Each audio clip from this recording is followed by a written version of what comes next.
Boxing Ego here. If you like this video, make sure you hit the like button and also subscribe to the channel and hit the bell icon on the top of your screen to get notified when the latest new content drops. What up, Fight World? It's your boy Ego, and I'm back with some more boxing. Make sure you guys like and subscribe. HBO pay-per-view March 18th in New York, Madison Square Garden. It goes down for the WBA regular and super WBC that was gifted from Hijuas Born Ready Canelo Alvarez. He handed the belt over and the IBF belt. There's a big fight. I'm looking forward to it, and that's Gennady Golovkin versus the Miracle Man, Danny Jacobs. Good fight. Looking forward to it. Went to Danny Jacobs' media day. Very chill, very cool, calm, collected. And he says what I was saying is he battled bigger things outside of the ring, bigger than any human, which is defeating cancer. And Golovkin, I didn't go to his media day. It was in LA. However, he looked good. He looks like he's in shape. I didn't finish it, but I started the HBO 24/7. They did do an episode for this fight, and I will link to it in the description. I have to finish watching it, but so far so good. It's actually one of the better 24/7s that I've seen in a while. Kind of last year when HBO was going through the budget cuts, I really felt like they stepped down their programming, and like they did a couple face-offs. Like they did the face-off with Canelo and Khan, and I thought it was very dry, and it didn't really amp me up. Seen much better face-offs before. Some fights they didn't even do a 24/7 for, like Pacquiao Bradley Part 3, probably because no one wanted that fight. So it was good. It was good to see this particular fight. But as you guys seen in the title, there was a conference call promoting the fight. Abel Sanchez, I want to read a quote from him. He says, "I think Danny will be aggressive, basically to start the fight, and that's what we're planning on. If he's not, well, that's okay. But I think Danny will come out and try to draw a line and see if we're going to cross it. I think they understand they're going to make sure that they get Gennady'S respect. I don't think he will continue that. I think he will test the waters and then use his skills because he has very good skills. He has great legs, very good distance. The fact that he knocked Peter Quillin out shows that he has great power. So maybe the first round is crazy round, and I think 2 through 4, 5 are more tactical, and then the fight starts in the middle of the 12 rounds. But I expect him to come out to try to see what Gennady'S got." And I thought that was kind of interesting because I'm not gonna do a 7 reasons, no Jacobs, and I'm probably not even gonna have time anyway. But I was kind of thinking about how, like, game plans for each fighter. And you know what? The thing that's interesting, very interesting, is for me, this is what I needed to see from Gennady Golovkin. Sure, he's great and he's showing great promise and he's dominating his division so far. He has 20 plus, 23, 24 consecutive knockouts. But it does get to a point for me where it's like, who have you beat? And you know what I mean? And you guys don't want, I know my boxing, you don't want to do this with me. I could go one by one and break down. And I'm not taking away Golovkin, because even if you're fighting a certain echelon, you're not going to necessarily knock everybody out. You know what I'm saying? So the fact that he's able to do that, it shows he has experience. It shows that he has power, because you're not going to just keep knocking out people consecutively, especially guys who have been pros for some length of time and stuff like that. So Golovkin is good. Don't get it twisted. But I still haven't seen, in my opinion, I haven't seen a fighter that he has fought before this Jacobs fight that really gave me the impression that they have the DNA and the makeup as a fighter to give him problems. Because I know what Golovkin does well, and I've actually started to see some of the things that he's not as good with. For me, Golovkin is not a true inside fighter. Like, that's why when he was coming out, him and his team, it's clever marketing. But when he was coming out with this, oh yeah, hey guys, Mexican style, I don't really see that, because I don't think he does what the traditional quote unquote Mexican style does, right? I think he's kind of like a boxer puncher, but he's aggressive, right? He does actually, if we're talking Mexican style, he does have good underrated body work, I would say. So he very good body punches. But other than that, I never really seen that. And you've seen that in the David Lemieux fight. He fought a tactical fight and worked behind a jab. Like the quote unquote Mexican style that he's kind of coined, he made it sound like he's just gonna go for broke and slug it out. And to me, some of his past opponents have more of that, if that's what we're calling Mexican style. David Lemieux and Curtis Stevens, they have kind of that one drive, that one MO, you know what I mean? They don't really sit behind the defense. They're usually aggressive, come forward, and either I'm going to knock you out or you knock me out kind of style of fight. I don't really see that with Golovkin. And rightfully so. He's had 350 plus amateurs or whatever. I mean, he should be smart after having all those types of fights.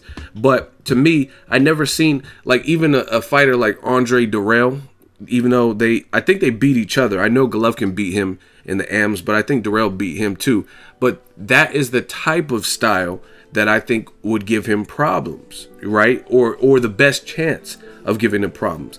Athletic guy, someone who might even be a little bit taller, has respectable power you can't just walk through, and just some upper body movement, some foot movement, but can stand and trade. You know what I mean? You have to be, basically what I'm trying to say is you have to be a good fighter to beat Golovkin, right?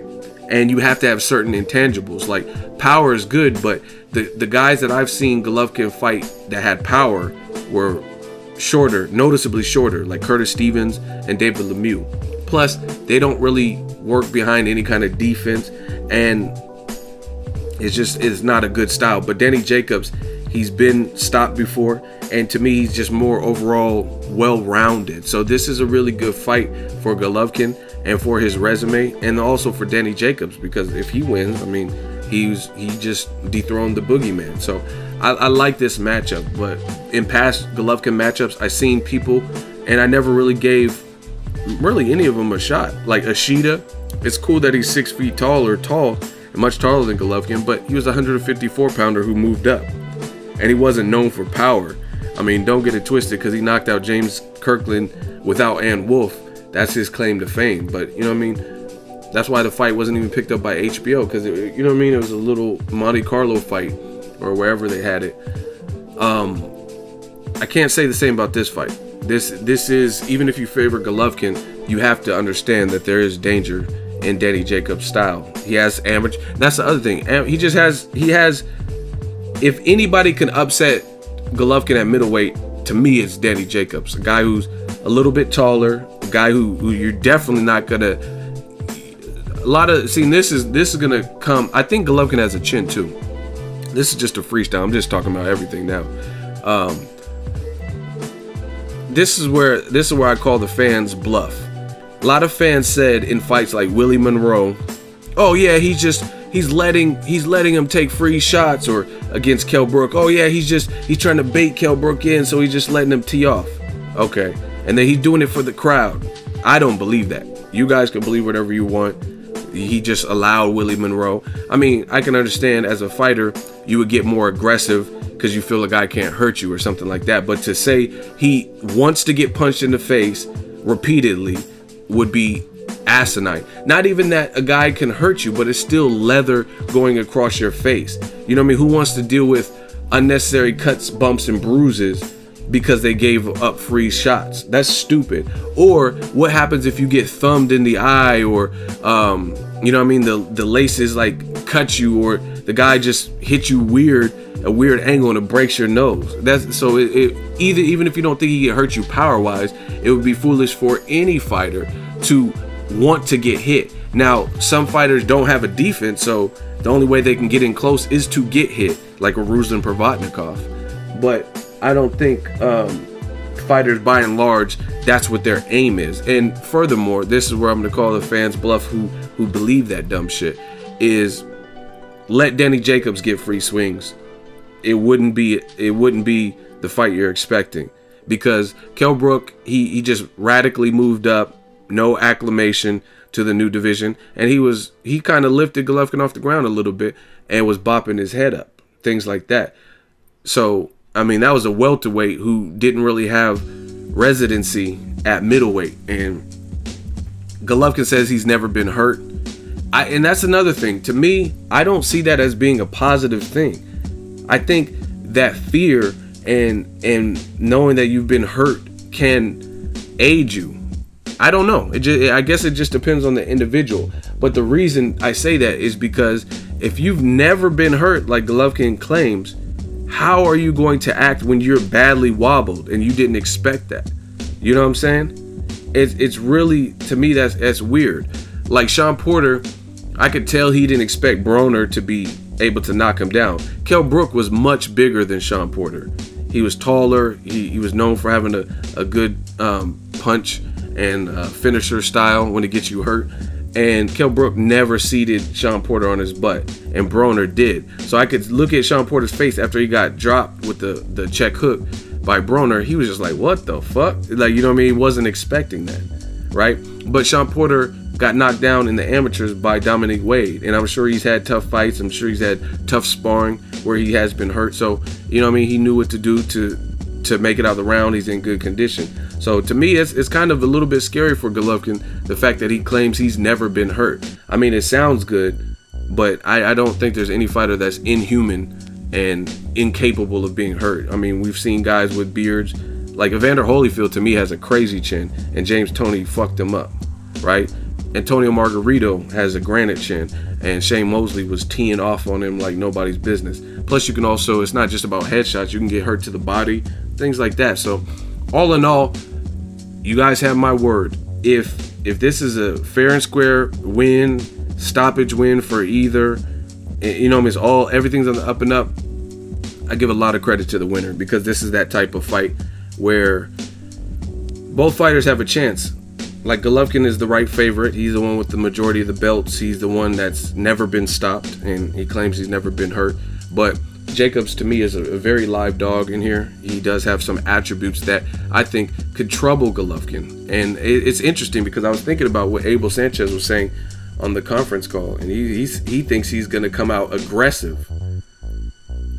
And I don't know. I mean, I guess that is probably the best game plan, because if you don't get Golovkin's respect and he starts getting in his zone, it's a wrap. And that's kind of what it is with any like elite level fighter, any like top shelf name. Pacquiao, if you let Pacquiao get comfortable where he knows he can just jump in and do all what he does, all that, then good luck. So you don't want a great fighter or elite fighter to get into any type of rhythm. So maybe that is the game plan for Danny Jacobs. To me, this is important. He's gonna have to be, either way, he has to be safe. But I think the formula, if there is one, to beat Danny Jacobs or to beat Golovkin at middleweight is you have to get his respect. If he doesn't respect your power or like the angles or anything, then he's gonna walk you down. Like, he's great at cutting off the ring, and he's gonna walk you down and then chop you down. But you have to get his respect, but you have to be careful because he's a good counterpuncher, underrated counterpuncher. If you watch the fight with Daniel Gill and him traded shots, and his shot connected faster or harder, and that's the shot that knocked Daniel Gill out. But he had actually got hit and then countered. If you guys watch that, it should be on HBO, Greatest Hits or some shit. He actually got punched in the face by Daniel Gill first, and then he immediately responded. And see, another thing that's kind of crazy about that is if you watch that sequence, he was able to generate power off of getting punched in the face. So Golovkin has very good balance because he generates power. I mean, he's clearly a strong guy. He generates power from weird angles sometimes, like the punches that he hit. He like had this chopping punch on Marco. I study. People say, "Oh, you hate Golovkin, you hate this guy." Like, I study all these guys. But Golovkin, when he fought Rubio, he has this chopping punch that comes down, and you have to think about the motion of the punch, the trajectory, and he still was able to generate enough power to drop Rubio with that. So Golovkin, he clearly is strong, right? And I've seen some of his forearm exercises and stuff like that. So all in all, good fight, March 18th. I can't wait. I'm excited for this one. Let me know what the game plan should be for Danny Jacobs. Somehow, some way, I do think he has to get Golovkin's respect. Should he do it early? Should he try to survive the first 4 rounds? He definitely needs to try to pump out a jab.